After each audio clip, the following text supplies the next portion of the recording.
For the longest time, Dynasty Warriors has been an industry whipping boy, constantly being overlooked and given simple 5 out of 10s whenever a new release came around.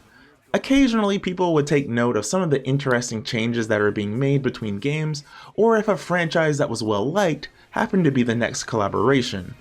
This time though, the focus is back on the Three Kingdoms era that they started with. Origins is a soft reboot in a way. Usually Dynasty Warriors tells the same generalized story of the Three Kingdoms era of ancient China, and its various players. This has always been an area where the games would be lambasted since they came out so frequently and were honestly just giving more and more side characters fancy redesigns to add to the roster. Later entries did get further and further into the timeline, but let's be honest, there were diminishing returns with that. This time, however, it's not just the story getting a reboot, but some of the core gameplay ideas as well. Let's be honest here though, Origins is still the 1 vs 1000 style gameplay. You'll crash against waves of enemies just like me eating a basket of fries. And this time around, with just a few gameplay changes, it's absolutely awesome and worth checking out. Like I said, the story here is the usual Three Kingdoms stuff. Land in chaos, noble warriors, corrupt officials, and so on. This time, however, they decided to mix things up by having us play through events as a nameless warrior who has been inserted into events. It makes a lot of sense to do things this way to me personally, but I can see this being the first complaint for a lot of veterans. Previous games would let you choose whoever you wanted and play out the events of their side story. Sometimes you would have certain stages where characters wouldn't appear, but overall, a bunch of continuity issues would exist if you pay attention or know the events. By having them insert an original character, there's less burden to go around why some characters are still appearing when they should probably be old men by now. On the one hand, I quite like the original character idea. Like I said, it allows the story to follow more closely the events as they were originally developed. But he's also got his own side story and origin to discover separate from everything else without affecting the actual narrative. On the other hand, this is also part of the problem. The character we play has no real bearing on the events or story, it's just a nice to have. And since he's a silent protagonist, it just feels a bit weaker than it should be, given how detailed the story is this time around. Another thing to note is the Origins moniker. We're only going up to a certain point in the story before things wrap up. An absolute benefit is the added detail to each story. Things that were glossed over or briefly mentioned in games prior now have a lot more effort added to them. The Yellow Turban's rebellion going from one stage back in the day to a multi-hour chapter now is kind of mind-blowing. And it isn't simply padded out. We get to see why they rose to power and who their leader was in a more serious manner. It's got a lot of really good stuff from start to end.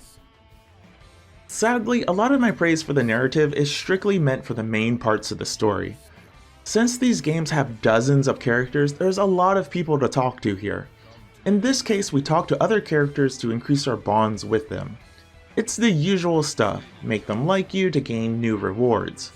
Sadly, a combination of fairly one-note characterizations and oddly stilted voice acting make a lot of these very easy to skip through. You can only hear about how virtuous a guy is so many times before you get it and just want to move on. But I also want to say how weirdly flirty these are. Almost all of them sound like the characters are confessing in a somewhat saucy way while looking deep into your eyes. I got a kick out of it honestly, and I think a lot of fans will too. But I had a reason for not doing so. You are the only one who knows my secret. I wanted to have something like that between us. From now on, you are the only one I need to be open with about my faults and failures. No, you're the only one I want. I am actually quite stubborn, believe it or not.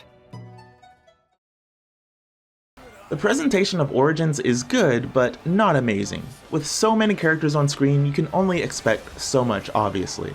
But our main cast looks quite nice and are designed with the usual flashy armor that highlights their importance. It also runs very well on PlayStation 5, regularly hitting 60 FPS even in graphics mode. The music is the tried and true epic rock themes that the series has been known for, but the voice acting here is just a little odd. There's some notable voice actors here, but the way they're directed has to be on purpose. It's lofty and stilted. It's like going back 20 years ago, but not quite as cheesy in its delivery. It's just kind of how it's directed and written. Gameplay though, that's where I couldn't put this one down. The amount of refinements to not just the button mashing combat fun, but to the formula as a whole is what makes Origins stand out this time. Each weapon has purpose-built attacks and unique quirks to them, adding personality to each weapon. The staff having constant hits as you hold down a button, twin pikes using timed attack button presses, catching the chakrams, and so much more does a lot for the combat here. Sadly, this isn't without a downside. The weapon depth is welcome and it's not overbearing even as you gain new combos and extra abilities. But sadly, variety is the sacrifice it seems. There's only 10 weapon types in the game and that kinda sucks to be honest. Dynasty Warriors had been tourniqueting its weapons and move lists for years now, rather than adding to it. Unique weapons were mostly phased out or remodeled variations were given to other characters in its ever-expanding roster. It feels like the natural progression of things if you've been playing the franchise this whole time like I have. So the downside is a lack of dozens of different weapons, but you're getting more specific ones and they're significantly better for it. Another change this time around is the added emphasis on fighting major characters. While we blow through the foot soldiers, their leaders not so much. Fighting them this time around involves dodging and parrying as well as breaking their guard for big damage. Koei Tecmo and Omega Force have been taking notes from the games that they've been releasing and adding some welcome changes to the formula here. The refined combat just feels a lot more purposeful and fulfilling. These enemies can fight back quite well this time too. Instead of blasting through each encounter, you'll really need to pay attention to them. Dozens of times I got taken out for not watching my health bar or resources. The added stakes just do a lot for the moment-to-moment gameplay, and I think that's where a lot of the game's praise is coming from. One of my favorite parts of the game is the flow of missions and simply how fast-paced they are this time. Your main objective is usually to take down an enemy commander, conquer the map, or escape. Enemy bases act as spawn points and resource spots. Taking down a base adds it to your side. But during all of this, you'll also need to keep an eye out for your fellow commanders who are also fighting. Running to their aid is one of the more common things that happens in a mission, but thankfully it doesn't take long to traverse the map. Keeping track of all of this chaos in a battle is just downright fun and frantic in most cases. Larger missions can have more than one objective, so keeping an eye out on the conditions and sometimes how they change is needed. More often than not, simply beating an enemy commander or escaping to the point is all that you need, but there is some variation. The best part of the major story battles, though, are the massive army charges.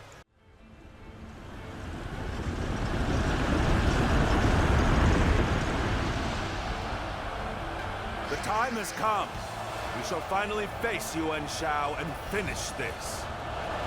My elite soldiers, pour your sweat and blood into our efforts to grasp victory here. In some battles, the armies clash together in easily the hypest moments I've seen out of this franchise. Both armies come together with absolutely insane amounts of characters on screen. Navigating the flood of enemies and allies to locate commanders and objectives is just super fun. It's such a crazy chaotic moment that it easily becomes the most memorable part of the game. Even better is that it's not done every battle, keeping the moment hype each time it does happen. They can even have variations depending on where you attack from or based on who has survived thus far. Along with you are a handful of guards. These guards have been in previous entries, but they only did random attacks.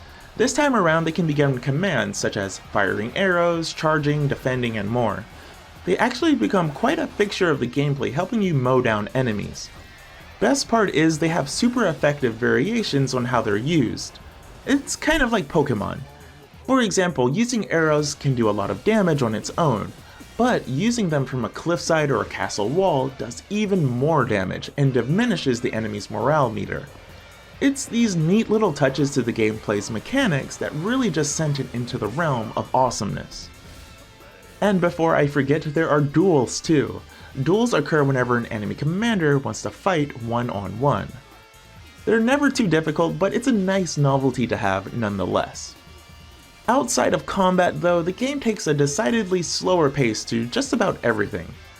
On the world map, for instance, we can run around and visit a variety of points of interest. Towns, pickups, and characters to talk to are all highlighted throughout. It's easy to navigate and a decent size. It's a small addition that's welcome instead of just having a standard menu. Jumping into an inn lets you do things like upgrade items and read letters. Letters are simple bits of lore and flavor text in the various characters and NPCs, sometimes coming with rewards or requests. Following completing the game, you can also revisit any story battle here and replay them as well, also any cutscene.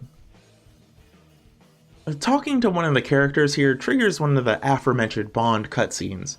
While they're awkward and stilted, they're a nice break from the combat. They also give small quests to do in combat, such as defeating enemies with certain moves or finding items on the map. Sometimes they even have challenge battles to give major upgrades. If you're a completionist and a lore fiend, you might get stuck here for quite a while in between major battles. Thankfully, most can be done at your own pace, as long as the characters are still alive, obviously.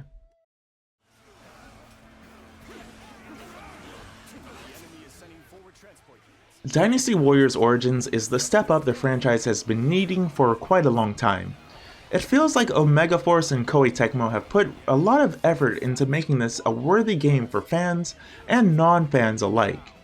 It's got purposeful gameplay, as I put it, dialing in on combat between characters and map control, adding effects by using tactics, and a well-paced upgrade system makes Dynasty Warriors Origins a well-made game that you can only be impressed by, making it an easy recommendation for fans and newcomers alike. Praise aside, if you look a little too closely, you can see the cracks in the seams. A few months ago, the director of the game gave a few interviews where he talked about the origins of Origins. He said that this game started out as Dynasty Warriors 10 before getting reworked to be something different. He went on to say that the game was originally planned to be an iterative sequel, something similar to 8, but no one on staff was particularly impressed by what was being made. Thus, the variety of changes in focus that we see in Origins. Some examples are, despite there being fewer weapons, you may notice that a lot of the side characters have their original weapon designs in cutscenes or in battle. The game's companion system is a bit weird because it's limited to about a dozen or so characters. So why do all of the major characters that appear in battles have the same weapons as the companions? Why not just make them all selectable if they all share the same move list? The game just has weird decisions in some spots, and it makes more sense if you know the origins about how this game shifted focus to turn itself into Origins. But it doesn't make them any less strange.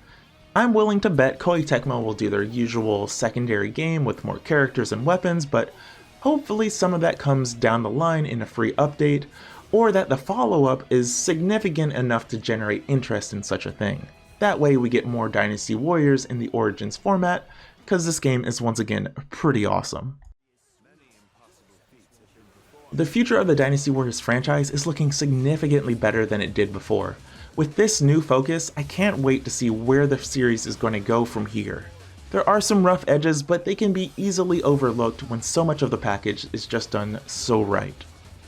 That's going to do it for this review. Drop a like if you enjoyed the video, and a sub if you want to see more reviews like this in the future, or you just want to come back for more of the backlog of reviews that I've already made.